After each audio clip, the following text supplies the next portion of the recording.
The de Blasio, the mayor of New York City yesterday, was it yesterday or the day before? Yesterday, yeah, Sunday, spoke at the funeral of the second police officer, Mr. Liu, I believe his name was, who died. Rafael Ramos was the first.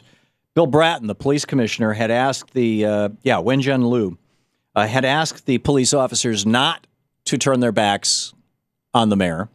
He said a hero's funeral is about grieving, not grievance. He said that the turning their backs during Detective Ramos's funeral, he said, quote, the gesture stole the valor, honor, and attention that rightfully belonged to the memory of Detective Rafael Ramos's life and sacrifice. Now, I would take it a step beyond that. I would have said, I think that the police commissioner, Mr. Bratton, should take photographs of the police officers who turned their backs on the mayor yesterday and fire them. Every single one of them. Because they're guilty of a crime. This is a political statement. The mayor is an elected political official, and he's arguably the commander-in-chief of the police department of New York, or he at least appoints Mr. Bratton and the police commissioner. And New York law, this is New York law 17-110. There's some ellipses in here. I'm taking out a whole lot of redundant language, but basically it says, and I quote, any officer or member of any police force in this state who uses or threatens or attempts to use his official power or authority. Now, keep in mind, these guys were all in uniform.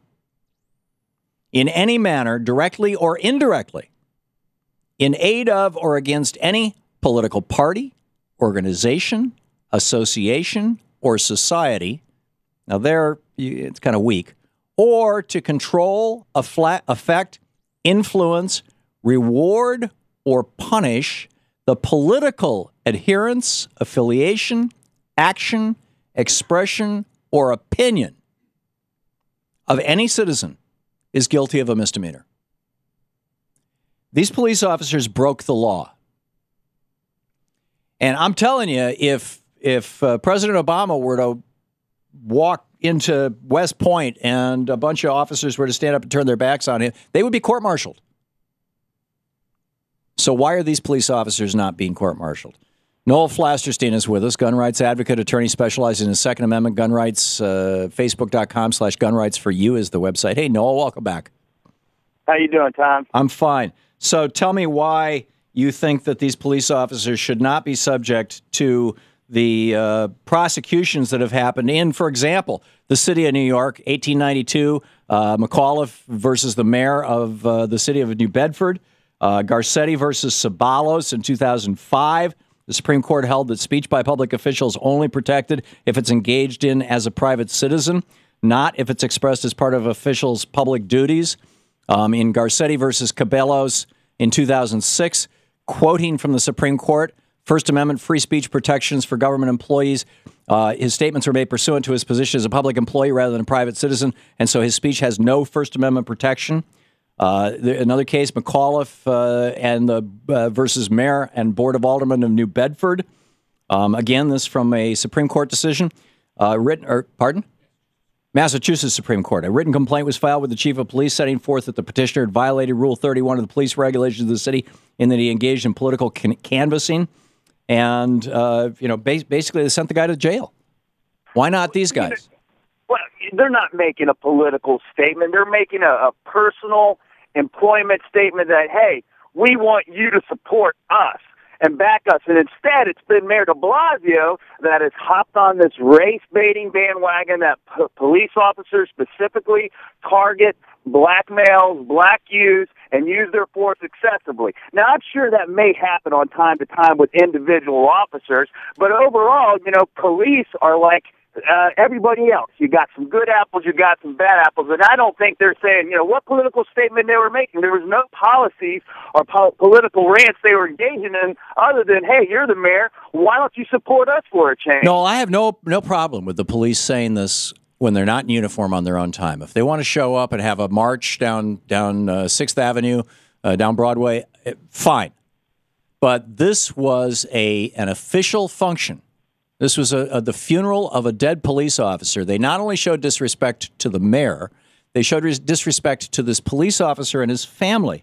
And by the way, I'm astonished by what you just said. Let me read to you what Bill de Blasio said, and you can tell me what part of this is race baiting, to use your phrase. He said, and I quote, and this was just, he was being interviewed by a reporter, okay? This was on December 3rd, and he said, and I quote, "This is profoundly personal for me. I was at the White House the other day, and the president," and he's talking about these at this point in time, he was talking about the protests against Eric Garner's murder, okay, the guy who was choked to death in New York City. He said, "This is profoundly personal for me." It wasn't declared a murder. Killing, okay. I would call it a murder. This is profoundly personal for me. I was at the White House the other day, and the President of the United States turned to me, and he met Dante, that's his son, who is a mixed-race child. And he met Dante a few months ago, and he said that Dante reminded him of what he looked like as a teenager. And he said, "I know you see this crisis through a very personal lens." I said to him, "I did, because Charlene and I," that's his wife who is black, "Charlene and I have had to talk to Dante for years about the dangers he may face. A good young man, a law-abiding young man, who would never think to do anything wrong, and yet because of a history that still hangs over us, the dangers he may face, we've had to literally train him, as families have all over this city for decades, in how to take special care in any encounter he has with the police officers who are there to protect him." How is that not true? And what is racist about that? How is that race baiting? That's feeding and encouraging that if you're a young black male in America, there's a target on your back, and police are going to go ahead and come after you because you're a young black male, and that's enough. And you're telling me that's not true, Noel? Are you trying to tell me that's not true?